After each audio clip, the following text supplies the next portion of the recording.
안녕하세요. 손가락 복음 선계 지휘자 강사입니다. 오신 것을 진심으로 환영하며 해피 바이블을 열어가도록 하겠습니다. 오늘 증거드릴 말씀의 제목은요. 766강 여호와의 신이 강림이라는 제목으로 하나님의 말씀을 나눠보는 시간을 갖도록 하겠습니다. 여기 여호와의 신이 나왔는데요. 여호와의 신이 어떠한 신들인가 보도록 하겠습니다. 이사야 11장 2절을 보시게 되면 여호와의 신 곧 지혜와 총명의 신이요 모략과 재능의 신이요 지식과 여호와를 경외하는 신이 그 위에 강림하시리니 라고 말씀에 기록되어 있습니다.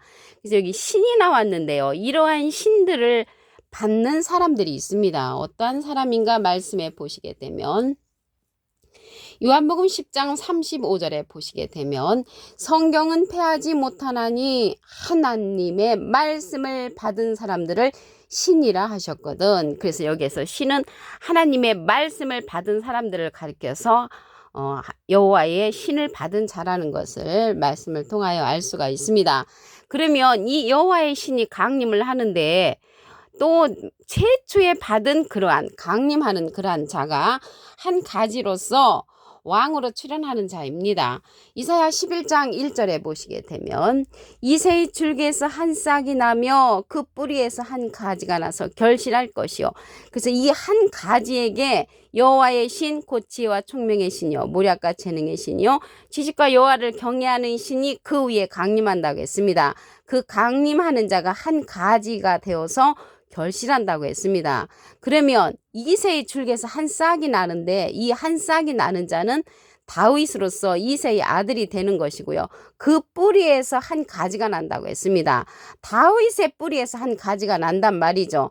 그러면 이 다윗의 뿌리는 누구냐면 계시록 22장 16절에 보시게 되면 나 예수는 다윗의 뿌리요 자손이라고 했습니다. 그래서 다윗의 뿌리는 예수님으로부터 한 가지가 나서 결실한다는 것을 말씀을 통하여 알 수가 있습니다. 그러면 이 한 가지가 의로운 가지로서 여호와께서 말씀을 하셨는데 왕으로서 출현한다고 했습니다. 예레미야 23장 5절을 보시게 되면 나 여호와가 말하노라 보라 때가 이르리니 내가 다윗에게 한 의로운 가지를 일으킬 것이라 그가 왕이 되어 지혜롭게 행사하며 세상에서 공평과 정의를 행할 것이라고 했습니다. 그래서 한 가지가 나타나서 결실을 하는데 의로운 가지로서 나타난단 말이죠. 그러면 여기 가지가 나타났는데 가지라는 것은 요한복음 15장 5절에 보시게 되면 나는 포도나무요 너희는 가지니 그래서 예수님으로부터 나온 한 사람을 가리켜서 한 가지로 이렇게 출현이 되어 있고요. 가지는 예수님은 참포도나무고 너희는 가지라고 했기 때문에 예수님을 믿는 자를 가리킨다는 것을 말씀을 통하여 알 수가 있습니다. 그 가지가 의로운 가지인데 왕이 된다고 했거든요. 이 왕은 장차 출현한다고 했습니다. 이사야 32장 1절에 보시게 되면 보라 장차 한 왕이 의로 통치할 것이요 방백들이 공평으로 정사할 것이며 그 사람은 광풍을 피하는 곳 폭우를 가리우는 것 같을 것이며 마른 땅에 냇물 같을 것이라고 했고요. 곤비한 땅에 큰 바위 그늘 같은 그러한 한 의로운 가지 의로운 왕이 출현한다는 것을 말씀을 통하여 알 수가 있습니다. 그 여호와의 신이 그 한 가지에게 나타나는데 그 자가 결실한다고 했잖아요. 여기 결실할 것이라고 했잖아요. 결실하는 것은 추수를 하는 자로 출현을 합니다. 계시록 14장 14절에 보시게 되면 내가 보니 흰 구름이 있고 구름 위에 사람의 아들과 같으니 사람은 한문으로 하면 인이죠. 아들은 자입니다. 인자 같으니 예수님하고 비슷한 이가 앉았는데 그 머리에는 금면류관이 있고 그 손에는 이한 낫을 가졌다고 했습니다. 낫을 가졌다는 것을 볼 때 결실하는 추수하는 자라는 것을 알 수가 있습니다. 근데 구름 위에 앉았다고 했거든요. 이 구름이 무엇인가 알아보도록 하겠습니다.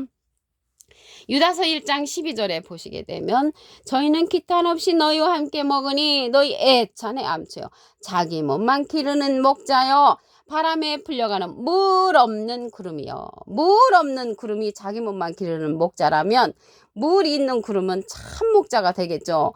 그럼으로써 여기에서 구름은 목자들이 이제 상징한다는 것을 알 수가 있고요. 그러면 물에 관해서 알아보시면 요한복음 4장 14절에 내가 주는 물을 먹는 자는 영원히 목마르지 아니하리니 나의 주는 물은 그 속에서 영생하도록 솟아나는 샘물이 된다고 했습니다.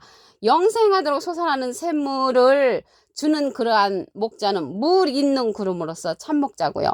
영생하도록 솟아나는 샘물을 주지 못하는 물은 물 없는 구름으로서 자기 몸만 기르는 거짓 목자를 상징한다는 것을 알 수가 있습니다. 그래서 구름 위에 앉았다는 것은 여러 목자들 위에 앉은 사람의 아들과 같으니 인자 같으니가 출현을 해서 그 자가 결실한다는 것입니다. 예수님으로부터 나오는 한 가지가 된다는 것을 말씀을 드립니다. 이 자가 새 타작기계로서 출현을 합니다. 이사야 41장 15절에 보시게 되면 보라 내가 너로 이가 날카로운 세타작기계를 삼으리니 네가 산들을 쳐서 부스러기를 만들 것이며 작은 산들로 겨같게 한다고 했습니다. 세타작기계를 한 번도 쓰지 않은 기계죠. 내가 하나님께서 너로라는 것은 사람을 상징을 하지요. 사람의 아들과 같은 이를 상징을 하는데 인자 같은 이가 새 타작기계로 출현하고 이 자가 한 가지로서 결실하는 자라는 것을 말씀을 드립니다. 여기에서 산들을 친다고 했는데요. 산은 에스겔서 6장 3절에 보시게 되면 이스라엘 산들아 주 여호와의 말씀을 들으라. 그래서 여호와의 말씀을 들을 그러한 사람들을 가리켜서 산들로 이제 표현됐다는 것을 말씀을 통하여 알 수가 있습니다. 그래서 여기에서 산은 이제 나무들의 집합체잖아요. 나무가 예레미야 5장 14절 그 밑에 부분에 보시게 되면 이 백성으로 나무가 되게 하리니 하는 것을 볼 때 이 산은 하나님의 백성들이 모여있는 그러한 단체라는 것을 말씀을 드립니다. 여기 여호와의 신, 지혜와 총명의 신인데요. 이 지혜와 총명의 신을 받으면 짐승의 수를 알 수가 있습니다. 계시록 13장 18절에 보시게 되면 지혜가 여기 있으니 총명 있는 자는 그 짐승의 수를 세어보라. 그 수는 사람의 수니 666이니라. 그래서 우리는 666이 크레디트 카드, 바코드, 슈퍼컴퓨터, 심지어 어떤 사람은 하나님의 대리자라고 말하는 사람이 있는데요. 666은 짐승의 수, 사람의 수라는 것을 말씀을 드립니다. 지혜와 총명의 신이요 모략과 재능의 신이요 지식과 여호와를 경외하는 신이 여호와의 신인데 이러한 신을 누가 받겠습니까? 호세아 14장 9절에 보시게 되면 누가 지혜가 있어 이런 일을 깨달으며 누가 총명이 있어 이런 일을 알겠느냐? 여호와의 도는 정직하니 의인이라야 이 도에 행한다고 했습니다. 여호와의 도가 나왔는데요. 이 도자는 말씀 도자거든요. 이 도는 길 도자로서 말씀을 상징을 합니다. 히브리서 6장 1절에 보시게 되면 우리가 그리스도도 도의 초부를 버리고 해서 도자 앞에 조그만하게 일자가 있습니다. 관조 성경 해석란에 보시게 되면 말씀이라는 것을 알 수가 있습니다. 그래서 우리가 말씀을 통하여 지혜를 얻고 말씀을 통하여 총명을 얻고 말씀을 통하여 모략과 재능과 지식과 여호와를 경외하는 신을 알 수가 있다는 것입니다. 이 시대는 아는 신앙이지 믿습니다 신앙이 아닙니다. 요한복음 17장 3절에 보시게 되면 영생은 그 유일하신 참 하나님과 그의 보내신 자 예수 그리스도를 아는 것이라고 했습니다. 아는 만큼 믿기 때문에 아는 신앙으로 이 시대는 돌아서야 하고요. 호세아 6장 6절에도 보시게 되면 나는 인애를 원하고 제사를 원치 아니하며 번제보다 하나님을 아는 것을 원한다고 했습니다. 이 시대는 하나님을 알아야 하는 그러한 시대가 되었다는 것을 말씀을 드립니다. 여호와의 신에 관해서 다시 한번 말씀을 보도록 하겠습니다. 이사야 11장 2절에 보시게 되면 여호와의 신 곧 지혜와 총명의 신이요 모략과 재능의 신이요 지식과 여호와를 경외하는 신이 그 위에 강림한다고 했습니다. 이러한 신을 받는 자가 첫 번째 받는 자가 한 가지로서 결실하는 자라고 했습니다. 이사야 11장 1절에 보시게 되면 이새의 줄기에서 한 싹이 나며 여기 한 싹은 다윗을 이제 상징을 하고요. 그 뿌리에서 한 가지가 나온다고 했습니다. 그 뿌리는 다윗의 뿌리인데 계시록 22장 16절에 보시게 되면 나 예수는 다윗의 뿌리요 자손이라고 했습니다. 그래서 이 한 가지는 예수님으로부터 나오는 결실하는 자라는 것을 말씀을 통하여 알 수가 있고요. 이 자는 의로운 가지라고 했습니다. 예레미야 23장 5절에 보시게 되면 나 여호와가 말하노라 보라 때가 이르리니 내가 다윗에게 한 의로운 가지를 일으킬 것이라 그가 왕이 되어 지혜롭게 행사하며 세상에서 공평과 정의를 행한다고 했습니다. 이 공평과 정의를 행하는 의로운 가지는 다윗의 뿌리에서 나오는 한 가지로서 결실하는 자라는 것을 알 수가 있습니다. 그 자가 계시록에 가서는 사람의 아들과 같은 이로서 낫을 들고 추수하는 자로 출현을 합니다. 계시록 14장 14절을 보시게 되면 내가 보니 흰 구름이 있고 구름 위에 사람의 아들과 같으니 사람은 한문으로 하면 인이고요. 아들은 자잖아요. 인자 같으니 예수님하고 비슷한 이가 앉았는데 그 머리에는 금면류관이 있고 그 손에는 이한 낫을 가졌더라. 말씀의 낫자로로 거두는 자라는 것을 알 수가 있습니다. 요한복음 4장 37절에 보시게 되면 그런즉 한 사람이 심고 다른 사람이 거둔다는 말이 옳다고 했습니다. 한 사람이 심으신 분은 예수님이시고요.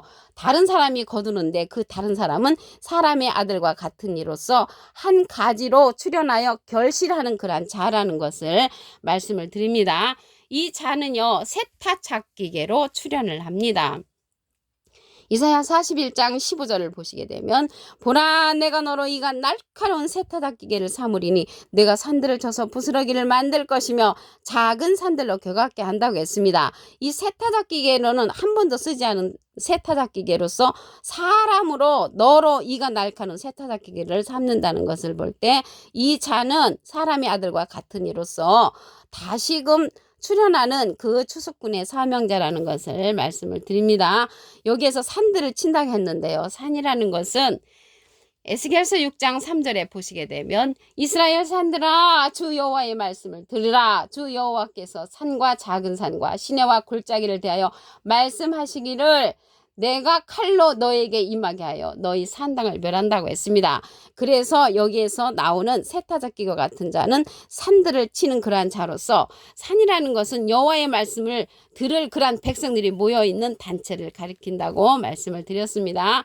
예레미야 5장 14절 그 밑에 부분에 보시게 되면 이 백성으로 나무가 되게 하리니 했거든요. 그래서 하나님의 백성들이 모여있는 곳이 산들로 표현됐다는 것을 말씀을 드립니다. 그래서 여호와의 신, 지혜와 총명의 신을 받으면 짐승의 수, 사람의 수도 알 수가 있습니다. 계시록 13장 18절에 보시게 되면 지혜가 여기 있으니 총명 있는 자는 그 짐승의 수를 세어보라. 그 수는 사람의 수니 666이니라. 그래서 666은요. 크레디트 카드, 바크도, 베리치, 슈퍼 컴퓨터가 아니고 짐승의 수, 사람의 수입니다. 여기서 짐승이 나왔는데요. 짐승은 시편 49편 20절에 보시게 되면 존귀에 처하나 깨닫지 못하는 사람은 멸망하는 짐승으로 표현됐고요. 이 짐승이 깨닫지 못하는 사람으로서 악한 자로도 표현되어 있습니다.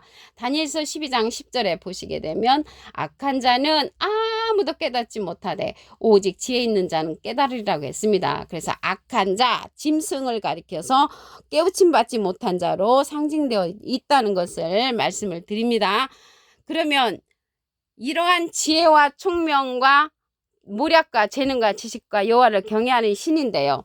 이러한 신을 우리가 이제 알아야 되고 깨우침을 받아야 합니다.